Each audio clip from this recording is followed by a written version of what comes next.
नमस्कार दोस्तों, आप देख रहे थे नया भारत टीवी न्यूज। मैं हूँ विकास मालिक। जल ही जीवन है, इसका ये अर्थ है कि जहाँ पानी होता है वही जीवन होता है।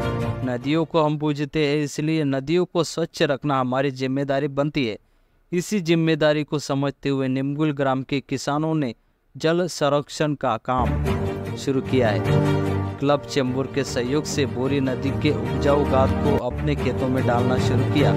मिशन 500 करोड़ जल संग्रहण के अंतर्गत डॉक्टर उज्जवल कुमार चौहान की अवधारणा के अनुसार निमगुल ग्राम के किसान बड़ी संख्या में भाग लिया।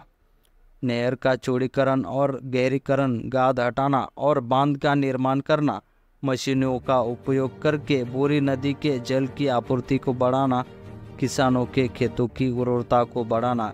इस कार्य में ग्राम के जल मित्र देवदास सोनवणे, हर्षल सूर्यवंशी, अनिल मराठे, धनराज मोरे, दिलीप खिवसरा, मोहन सोनवणे, राहुल देवरे, दिनेश गायकवाड़, बबलू मराठे, वाल्मीकि चौहान, विजय ठाकरे, इन सभी लोगों ने भाग लिया और सूखे से निपटने का संकल्प लिया। अंतर्गत रोटरी क्लब ऑफ चेंबूर यांच्या सहकार्याने निमगुळ येथे जल संधारणाचे काम आजपासून आम्ही सुरू करत आहोत।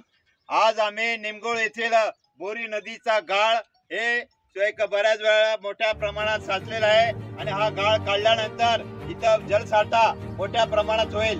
त्याचप्रमाणे नाला खोलीकरण करणे किंवा बांध बंदिस्त करणे, शोध खड्डे करणे, अशा मोठ्या प्रमाणात शेतकरी काम सुद्धा करणार आहेत आणि अशा रीतीने पाणीदार गाव करणं हे अत्यंत काळाची गरज आहे। दरवर्षी पाण्याचा साठा फार मोठ्या प्रमाणात कमी होत आहेत आणि आपल्याला पाण्याचा वापर कशा रीतीने सुयोग्य रीतीने करणं ही काळाची गरज आहे आणि त्या अंतर्गत आज आम्ही कामाचा शुभारंभ केला। डॉक्टर उज्जवल कुमार चौहान यांच्या नेतृत्वाने आणि आमच्या टीम निमगुळ येथील एक जलमित्र यांच्या सहकार्याने आज शुभारंभ करत आहेत। पुणच्या संपूर्ण शेतकऱ्यांना आवाहन करतो की जास्तीत जास्त निमगुळ येथे बोरी नदीवर साचलेला गाळ आमच्या येथील शेतकरी हे शेतामध्ये त्यांच्या शेतात टाकत आहेत।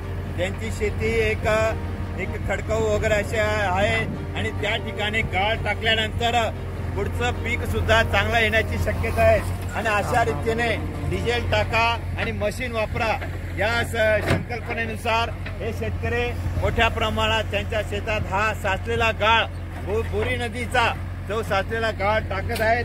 त्यांचं मी अभिनंदन करतो। अशा शेतकऱ्यांनी बऱ्याच वेळेला पुढे येऊन आपल्या जल संधारणाची कामं करायला पाहिजे। आपल्या शेतीची पोत वगैरे काय बऱ्याच वेळेला शेती सुद्धा नापीक झालेली असते आणि अशा रीतीने एक शेतीबद्दल आपण जमिनीची सुपीकता जे का ज्यांनी मातीचं संवर्धन करणं सुद्धा काळाची गरज आहे। पुणे त्यांचं अभिनंदन करतो आणि थांबतो।